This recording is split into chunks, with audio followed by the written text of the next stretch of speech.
Hello, मेरा नाम है हर्षित यादव। मैं अपनी यूट्यूब चैनल कॉमर्स एजुकेटर्स में आपका फिर से स्वागत करता हूं। आज हम लोग फिर से अपनी क्लास 12 बीएसटी जो कि पार्ट 2 स्टार्ट होना है।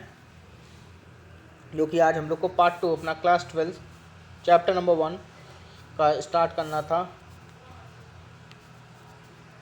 क्लास 12 बीएसटी चल रहा था। चैप्टर नंबर 1 पार्ट 1 मैंने अपलोड कर दिया है। ये वाला पार्ट 2 स्टार्ट होना है।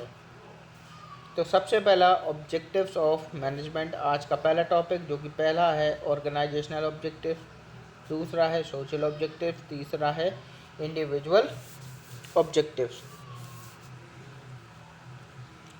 तो बात करें हम लोग सबसे पहले ऑर्गेनाइजेशनल ऑब्जेक्टिव्स की।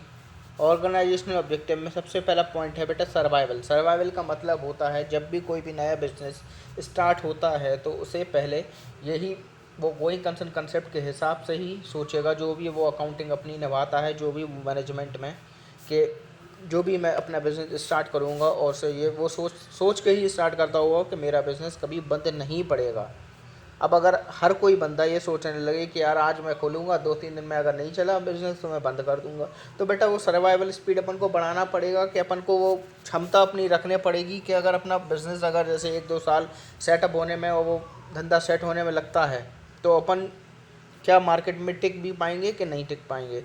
तो वो होता है सर्वाइवल के बिज़नेस कैसे अपन अपना माइंड और मतलब डाइवर्ट ना होने दें और अपना मार्केट पे अपना जो बिज़नेस है वो बिल्कुल सेटअप करें अच्छे से। चाहे आप लॉस खाएं चाहे आप प्रॉफिट खाएं, आपको अपना बिज़नेस स्थिर रहना पड़ेगा। दूसरा दूसरा आता है ग्रोथ। अब आप ग्रोथ जब ही होगी जब बिज़नेस मार्केट में सरवाइव करेगा। जब तक मार्केट में बिज़नेस सरवाइव नहीं करेगा जब तक बिज़नेस की ग्रोथ हो ही नहीं सकती है। आप लोग ये बताइए, अगर मार्केट में अगर एग्जाम्पल में लें, अगर रिलायंस इंडस्ट्रीज़ जो कि मुकेश अंबानी अगर सालों तक अपना बिज़नेस खड़ा ना करता, या वो अपना बिज़नेस मतलब हर एक साल चाहे वो लॉस में हो चाहे वो प्रॉफिट में हो अगर ना चलाता, तो क्या वो अपने बिज़नेस की ग्रोथ कर पाता कि नहीं कर पाता? क्या वो अपने बिज़नेस की डेवलपमेंट कर पाता? नहीं कर पाता। तो बेटा वही पॉइंट मैं आपको बताने चाह रहा हूँ कि ग्रोथ तभी होगी जब बिज़नेस मार्केट में सरवाइव करेगा लॉन्गर पीरियड तक, तब ही बिज़नेस की ग्रोथ होगी। तीसरा पॉइंट है प्रॉफिटेबिलिटी। आप लोग ये बताइए, जब बिज़नेस मार्केट में सरवाइव कर जाए, बिज़नेस की ग्रोथ हो जाएगी, तो ऑटोमेटिकली बिज़नेस की प्रॉफिटेबिलिटी भी इंक्रीज हो जाएगी depending upon the trend analysis. Trend analysis का मतलब है कि अगर वो पिछले साल 1 करोड़ कमाता था तो इस साल 2 करोड़ कमाएगा, क्योंकि अगर बिज़नेस की ग्रोथ होगी तो उसकी प्रॉफिटेबिलिटी भी ऑटोमेटिकली इंक्रीज हो जाएगी। और उसका जीपी रेशियो जो कि gross profit ratio, net profit ratio, मतलब बहुत सारे रेशियो हैं, वो ऑटोमेटिकली बढ़ते जाएंगे। तो वो प्रॉफिटेबिलिटी अलग अलग तरीके से होगा, क्योंकि प्रॉफिटेबिलिटी 2-3 तरीके से देखेंगे। एक तो सबसे पहले होगा GP ratio, gross profit ratio, दूसरा होगा नेट प्रॉफिट रेशियो, तीसरी वो अपना बनाएगा बैलेंस शीट। बैलेंस शीट आपको को खुद ही मालूम है कि ट्रू फाइनेंशियल पोजीशन एक बिजनेस के बारे में बताता ही है। इसके बाद आता है सोशल ऑब्जेक्टिव। इसके बाद आता है हमारा सोशल ऑब्जेक्टिव। अब सोशल ऑब्जेक्टिव में सबसे पहला पॉइंट आएगा फेयर ट्रेड का।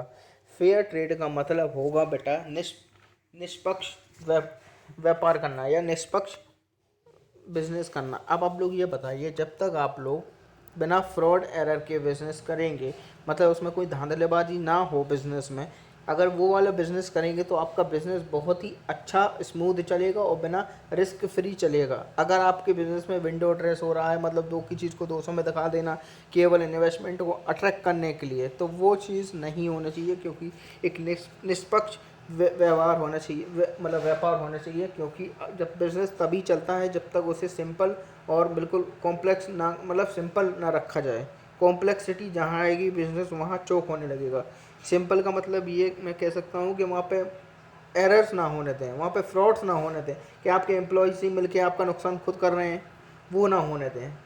That means fair trade. इसके बाद आएगा सेकंड पॉइंट, एम्प्लॉयमेंट अपॉर्चुनिटीज़। आप लोग ये बताइए, जब भी कोई भी नया बिज़नेस खोलेगा ये 3 पॉइंट आप लोग पढ़ चुके हैं, सर्वाइवल, ग्रोथ, प्रॉफिटेबिलिटी। जब ये सब होंगे तो आप, पक्की बात है, आप लोग को जब आपकी कंपनी अच्छे से बढ़ रही होगी, आगे ऊपर हो रही होगी, जो उसका ग्रोथ रेट होगा धीमे धीमे ऐसे ये ये ये मतलब बढ़ रही होगी, तो क्या आप लोग को और आदमी नहीं चाहिए पड़ेंगे अपने काम करवाने के लिए, आपकी मैनेजमेंट को, या जो भी वो काम आप लोग करते होंगे या जो बिज़नेस में आप लोग करवाते होंगे वो, तो आप लोग को एक एम्प्लॉयमेंट, क्या आदमियों को या जो भी जो मतलब मैनेजर्स हैं या जो आपको एम्प्लॉयज़ हैं उनकी ज़रूरत पड़ेगी कि नहीं पड़ेगी।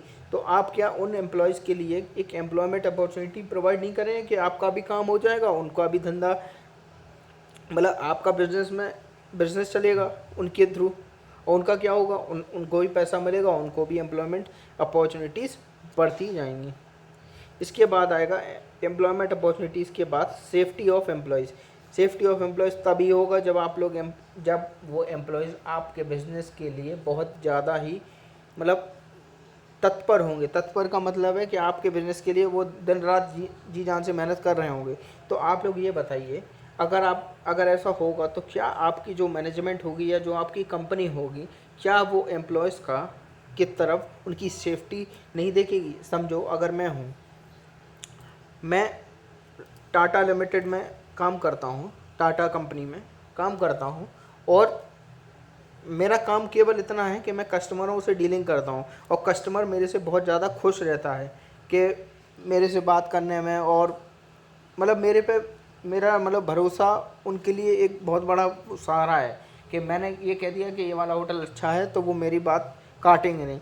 तो क्या वो मैनेजमेंट मेरे तरफ मेरी सेफ्टी को नहीं देखेगा,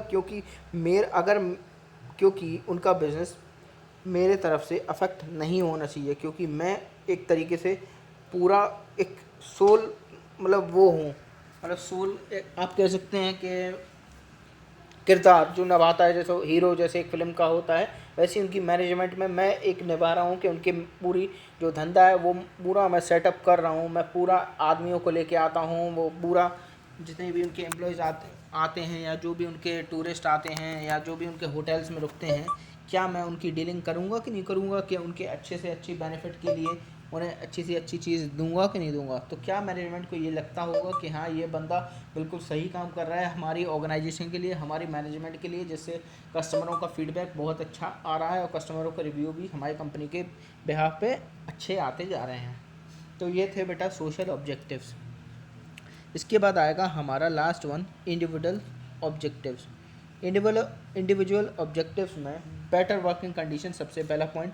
बेटर वर्किंग कंडीशन का मतलब यही होता है कि जब तक बेहतर काम करने की स्थिति ना हो, जब तक बिजनेस हो ही नहीं सकता है या कोई भी मैनेजमेंट अच्छा काम कर ही नहीं सकता है जब तक उनके पास एक बेहतर काम होगा। अब आप लोग ये बताइए, मुकेश अंबानी के पास कितना काम है, करोड़ों का काम है, जब तक वो अच्छे से काम ना करें या उनके एम्प्लॉयज़ अच्छे से काम ना करें तो क्या उनके वर्किंग कंडीशंस में सुधार आएगा? बिल्कुल नहीं आएगा। जब मुकेश अंबानी की इतनी बड़ी कंपनी है तो आप लोग खुद बताएं, तो क्या वो अपने एम्प्लॉयज़ को अच्छी सैलरी भी देता होगा? क्योंकि वही एम्प्लॉयज़ उसको वो मुकाम पे ले जा रहे हैं जो वो चाह रहा है, या जो वो अपने जो उन्होंने गोल बनाए हैं वो एम्प्लॉयज़ उनके लिए दिन रात काम कर रहे हैं, जिससे वो कंपनी एक हाई लेवल जो उनका गोल ओरिएंटेड है वो वहाँ तक पहुँचे। तो ये था बेटर सैलरीज एक तरीके से अच्छी सैलरी मिलना एम्प्लॉयज़ को, जिससे एम्प्लॉयज़ भी खुश रहें और एम्प्लॉयर भी खुश रहे, जिससे कंपनी के गोल ओरिएंटेड रहें, गोल्स को फुलफ़िल करें जो भी एम्प्लॉयज़ हैं और एम्प्लॉयर हैं। पीयर रिकग्नाइजेशन आगे के चैप्टर में होगा, वो मैं वहीं बता दूंगा।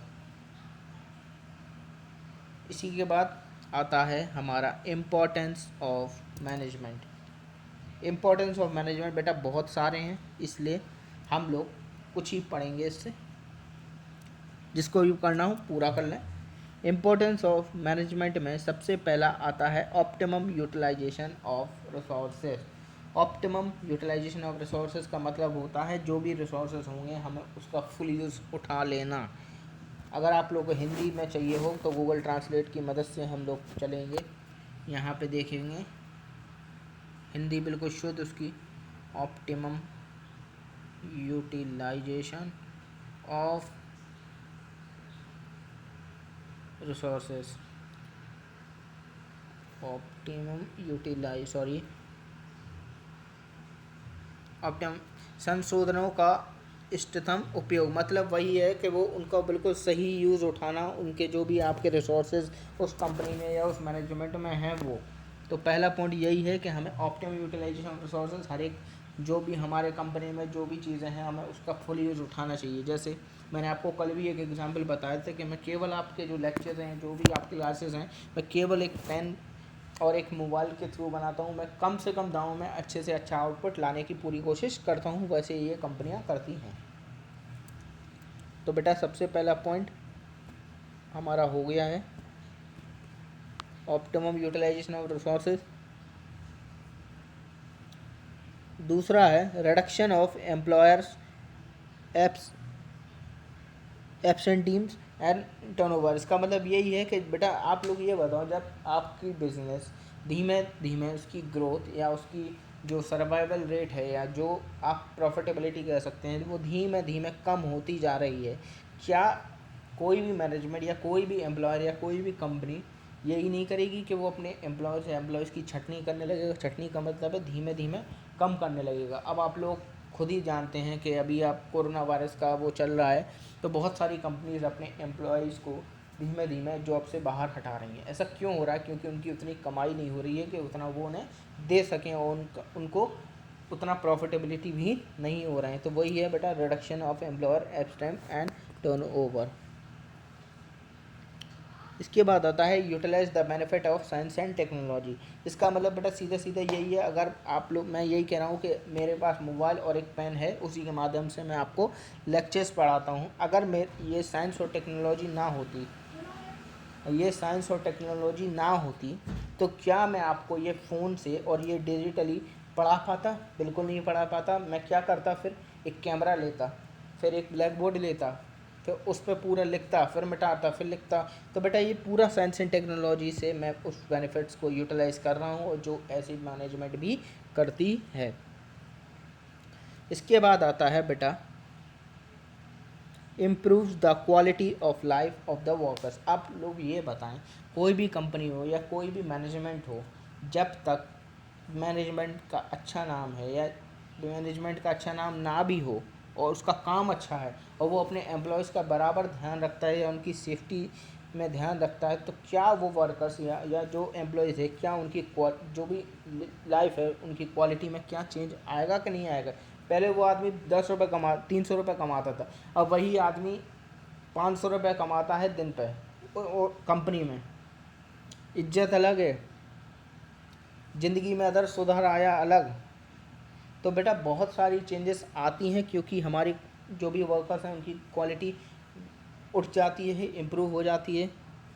तो वो होता है improve the quality of life of the workers. इसके बाद आते हैं सॉरी कितने होगा, 1 2 3 4। इसके बाद आते हैं बेटा हम लोग encourages the initiative and innovation. आप लोग ये बताएं कितने तरीके से मैनेजमेंट के पास, मतलब मैनेजमेंट के पास कितने तरीके होते हैं कि वो अपने तौर तरीक़ों को या अपने वो बिज़नेस करने के ढंग को और अच्छे से सुधार सके। तो बेटा बहुत सारे तरीके निकलते हैं दिन प्रतिदिन कि हर एक एम्प्लॉयज़ अपना अपना सुझाव रखता है कि सर ऐसा करिए, सर वैसा करिए। तो बेटा एक इनिशिएटिव भी लेते हैं, जैसे हमारे प्रधानमंत्री नरेंद्र मोदी जी ने एक स्वच्छ भारत का इनिशिएटिव लिया था कि घर घर जाकर टॉयलेटें बनाना है, मतलब कि ज़्यादातर टॉयलेट होंगी तो जिससे वुमेन की सेफ्टी भी होगी अच्छे से। तो बेटा क्या इनिशिएटिव इनक्रेज हो रहा है इससे आदमियों के प्रति? बिल्कुल हो रहा है। क्या वो इनोवेट हो रही हैं चीज़ें? पहले आदमी बाहर जाता था, अब अंदर ही जा रहा है। क्या उससे हो रहा है कि नहीं हो रहा है? क्या उससे इनोवेट हो रही हैं चीज़ें कि नहीं हो रही हैं? बिल्कुल हो रही हैं। तो ऐसे ही मैनेजमेंट का भी हाल है बेटा। तो इसी के साथ ये थे इम्पोर्टेंस 5-6 पढ़ा दिए हैं। अब आप और कोई भी पूछना हो तो आप लोग कमेंट बॉक्स में पूछ सकते हैं। थैंक यू सो मच बेटा। इसी के साथ आज का वीडियो हम लोग एंड करते हैं। Thank you so much. Like करें, सब्सक्राइब करें और शेयर करें।